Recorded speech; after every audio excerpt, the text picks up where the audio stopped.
Hi, I'm Dr. Christopher Sutton, and welcome back to my Introduction to GIS video series.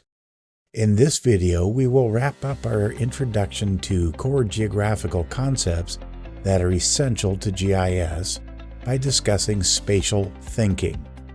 Spatial thinking is our ability to visualize, analyze, and interpret the spatial relationships and patterns of our world. Spatial thinking is crucial for collecting, analyzing, and interpreting geographic data to solve real-world problems across disciplines. Spatial thinking involves understanding relationships in geographic space. Major components of spatial thinking include pattern recognition, problem solving, and prediction. Pattern recognition is our ability to identify clusters or trends in the data. I addressed this in an earlier video.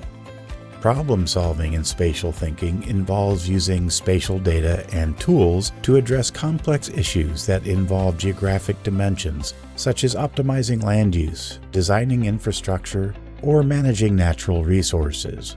Prediction in spatial thinking involves forecasting future trends or conditions based on current and historical spatial data. It can include anticipating changes in land use, population dynamics, natural hazards, or environmental conditions.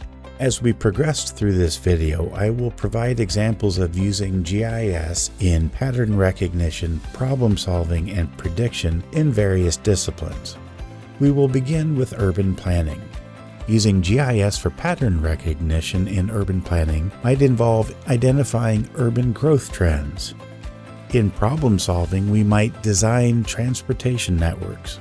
And prediction using GIS can involve modeling future population density for infrastructure planning. In environmental management, using GIS for pattern recognition can involve detecting deforestation or habitat fragmentation. We might use GIS for problem solving to develop conservation strategies or restore ecosystems. And we can use GIS to forecast species migration under climate change scenarios. In public health, pattern recognition can involve mapping disease outbreaks. Problem solving using GIS might involve optimizing healthcare facility locations. Using GIS for prediction in public health can involve predicting the spread of infectious diseases. In emergency management, pattern recognition can be identifying flood-prone areas. We can use GIS for problem solving to plan evacuation routes. And GIS is used in prediction to forecast hurricane paths or the spread of wildfires. Law enforcement uses GIS. In pattern recognition, we use it to identify areas with high concentrations of criminal activity. We can use GIS for problem solving in law enforcement, using spatial analysis to allocate police patrols efficiently in high crime areas, reducing response times and deterring criminal activity. Using GIS for prediction in law enforcement, we might forecast where crimes are more likely to occur based on historical data, such as predicting robbery hotspots during holiday seasons or near ATMs. An historian might use GIS for pattern recognition to analyze troop movements and engagements during significant battles to understand tactical patterns.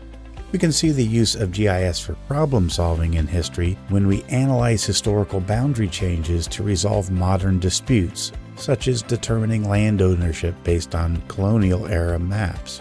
And finally, an historian might use GIS to predict how cities might expand based on historical growth trends and current urbanization rates, helping preserve historical neighborhoods.